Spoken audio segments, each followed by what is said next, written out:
Welcome to McPlum, simple solutions served daily. You start by measuring and rinsing. Measure 1 cup rice and pour into a fine mesh sieve. Rinse under cold water until it runs clear to remove starch. Once done, transfer rice to the cooker pot and add 25 to 1. 5 cups water per cup of rice, depending on whether you chose short grain or long grain. Make sure to level the surface so heat distributes evenly, and if you want softer grains, let rice soak for 15-30 minutes before closing the lid.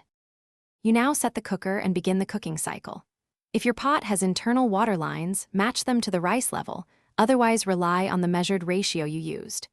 Add a pinch of salt and 1 teaspoon of oil or butter to reduce sticking and enhance flavor. Close the lid, select the correct program, white, brown, or porridge, and press start. As it cooks, steam will escape. Avoid lifting the lid because that changes temperature and timing, which causes uneven texture. You finish by resting and fluffing the rice for best texture. When the cooker switches to keep warm, let rice sit undisturbed for 10 minutes so steam redistributes and the grains firm up. Then open and gently fluff with a fork or rice paddle to separate grains. If something goes wrong, if rice is mushy, reduce water by 1/8 to 1/4 cup next time.